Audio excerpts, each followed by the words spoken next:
How's it going, knife nerds?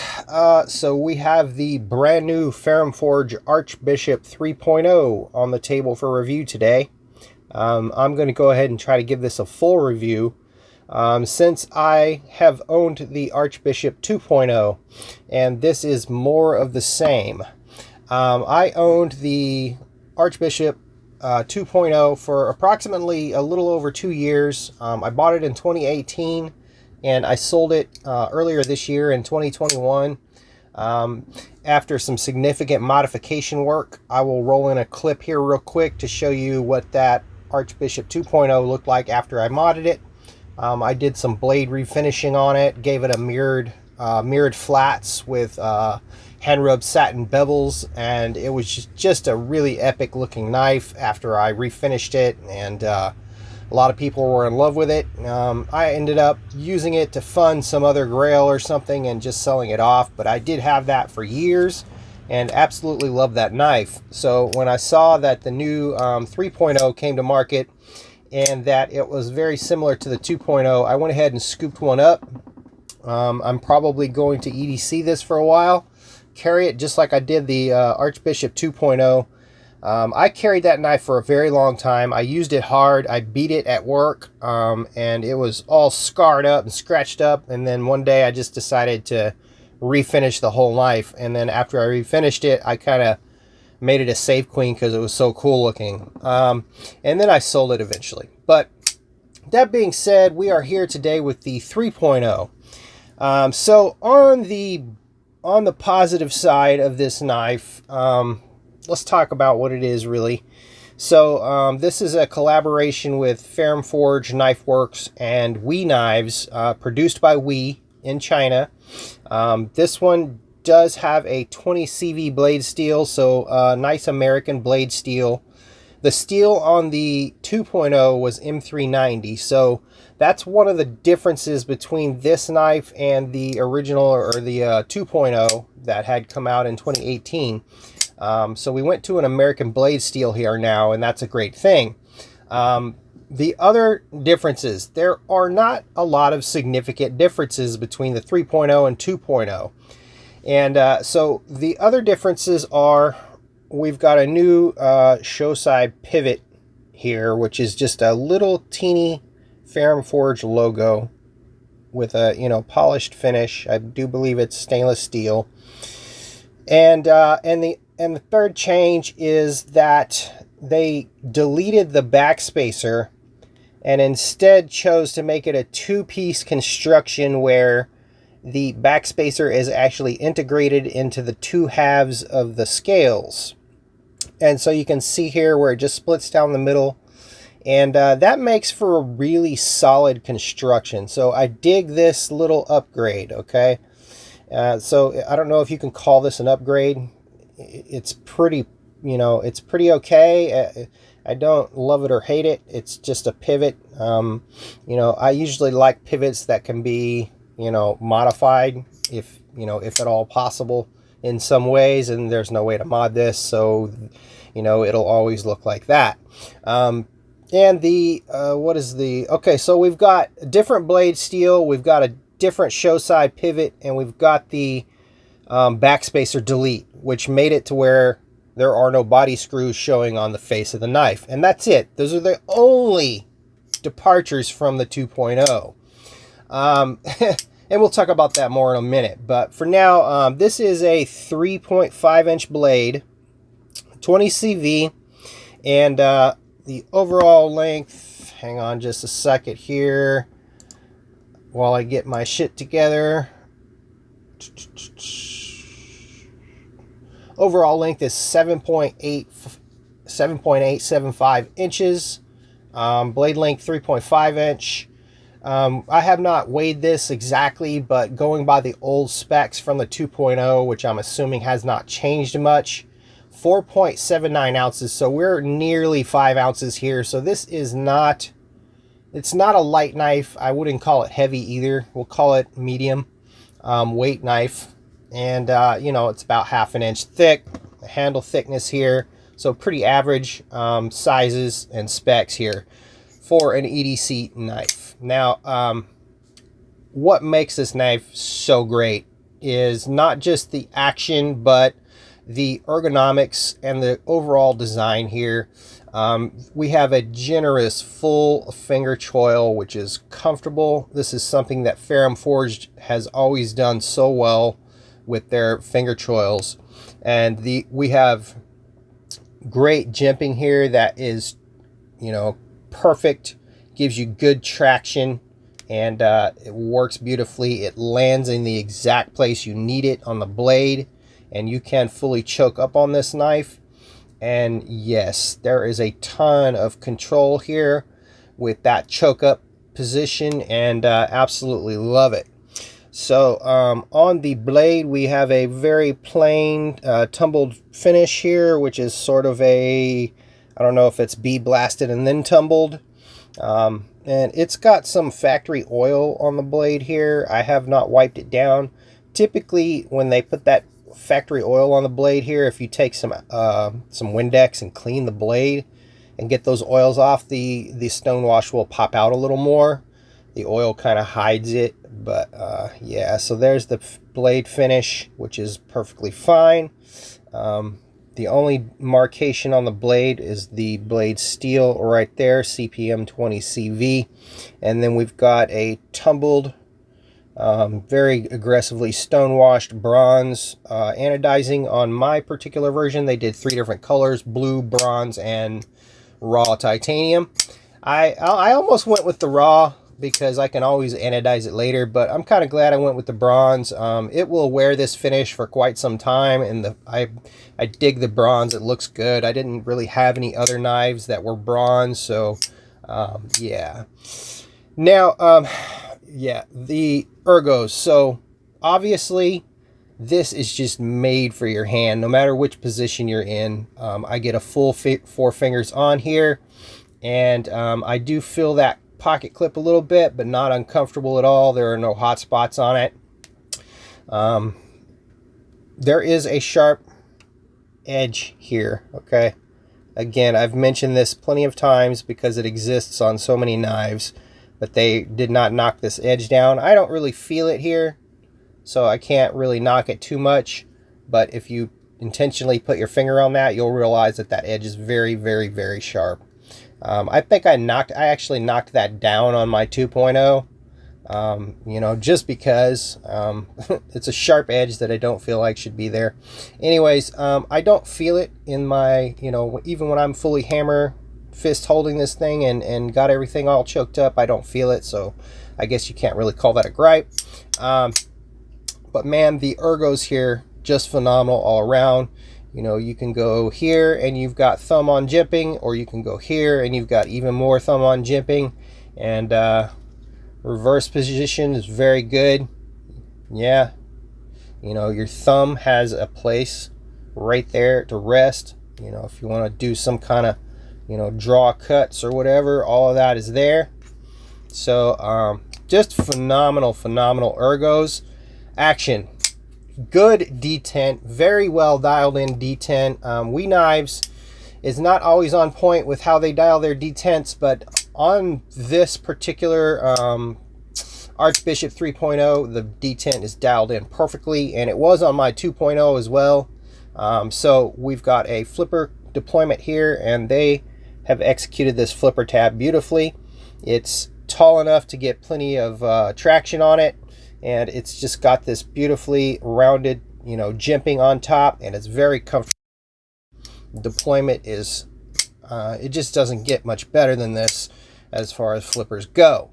Now, obviously you've got the blade cut out, and you can middle finger flick this all day long, so it is an extremely fidgety knife to play with. Yeah, all around, just great. If I choke my finger back a little bit, the detent is strong enough to where it's not that easy to deploy, but if I get my finger forward up in here, no problem, all day long, and it works beautifully. I assume the detent is going to break in a little bit and get a little bit softer over time, like with most knives. But flipper action, phenomenal. Middle finger flick, phenomenal. It's not quite drop shutty, but very smooth. And let me see here. In fact, I've got my nano oil handy here, and so there are no internal milling in this knife at all, so it's just 2 slabs of titanium here, and yeah, no internal milling. So everything is chamfered nicely in the finger access to the lock bar here. You got nice chamfering. It's easy to get in there, disengage the lock. I've got my nano oil here. In fact, I'm going to apply a drop to the ball and see if this gets any smoother. I have not done anything to this knife yet except tighten the pivot screw a little bit. The screw was backing out on me after I first started playing with it because it has not been Loctited from the factory, and I don't really have any complaints about that. I don't, I'd almost prefer if a lot of companies don't Loctite the pivot from the factory, because it's typically something I'd rather do myself. Just going to work this oil in a little bit here.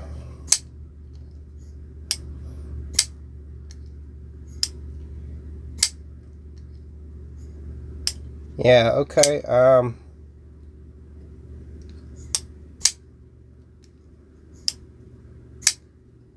Try it one more time.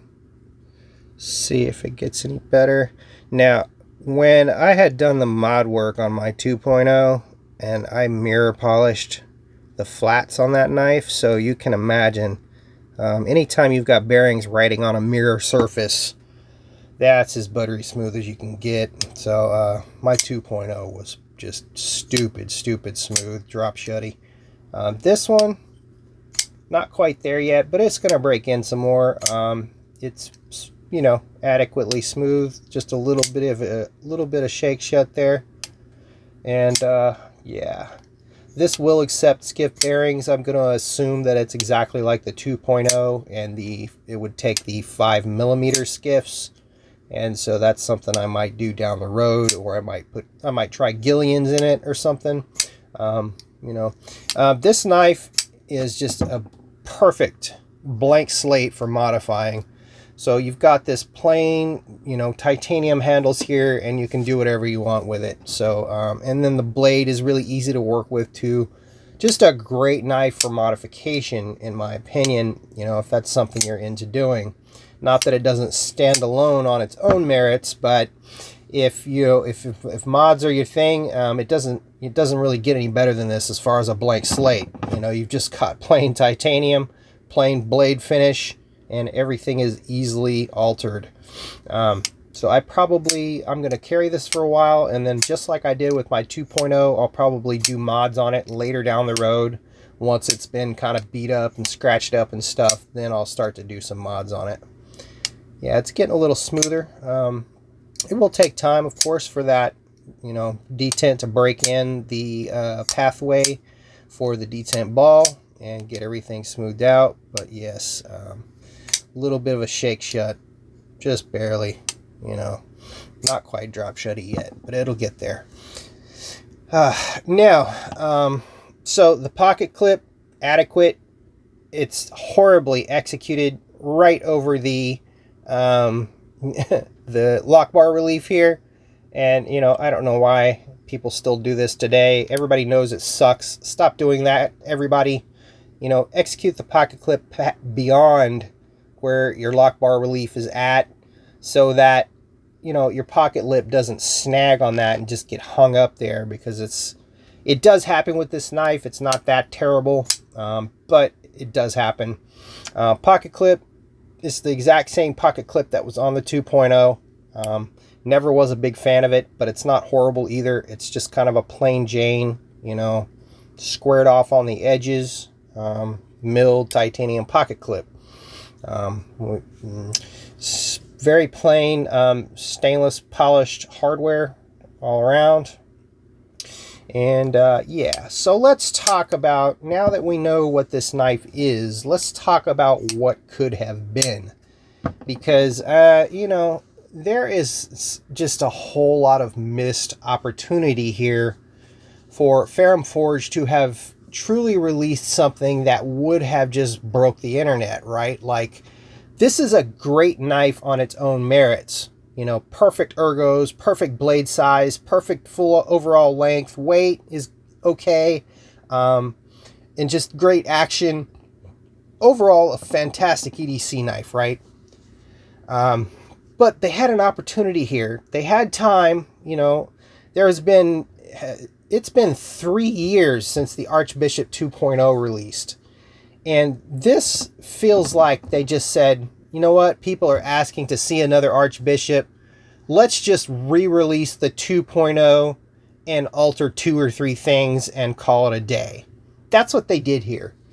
But all this missed opportunity, guys, like they took the time to go ahead and, you know, delete the hardware on the show side. And I think that's, you know, gives it this nice sterile aesthetic here that I really dig. But then you flip it over and what's this? Pocket clip screws. Like, why? You could have easily just made that internal. Like, you could have made it hidden hardware for the pocket clip, and then you'd only see one screw, one pivot, you know, and that's it. That would be all you see on the whole knife. But they didn't. They just kept what was on the 2.0 and just ran with it, because who wants to retool for a re-release, right? So, you know, I feel like there was just a very big missed opportunity there. They could have done a different pocket clip. They could have redesigned the pocket clip completely. You know, they could have offered different blade finishes. There's just a lot of things, man, that, you know, they didn't really put in any effort on this knife. Nothing has changed except, you know, that backspacer and the pivot and the blade steel. That's it.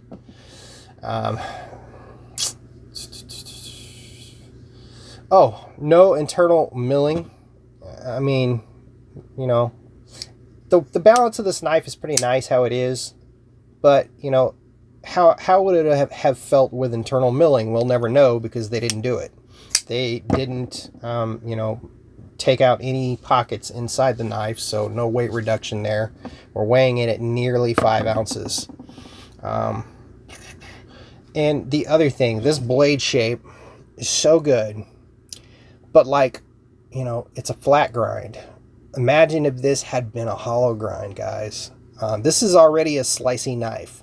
If they had just made this a hollow grind, this would be an absolutely devastating slicer, but it's not. It's a flat grind. It's still a very good cutter. Don't get me wrong. I'm just nitpicking right now, you know, talking about what could have been.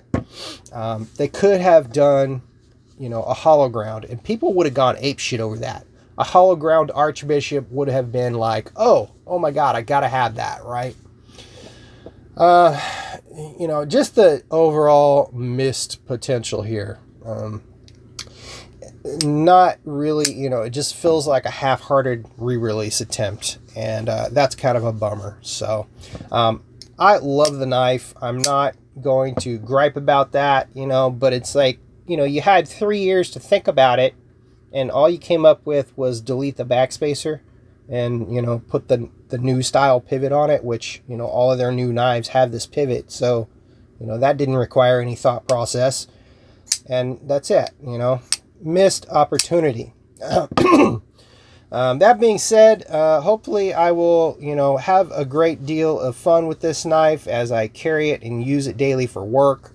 I've kind of been without an EDC knife lately, and having to carry other knives that I don't really want to carry to work. So this is going to do that for me. This is going to be my EDC user. I'm very familiar with it. I know how it performs and how it's going to be to carry for work. And so that being said, you guys have a great rest of your day, and later.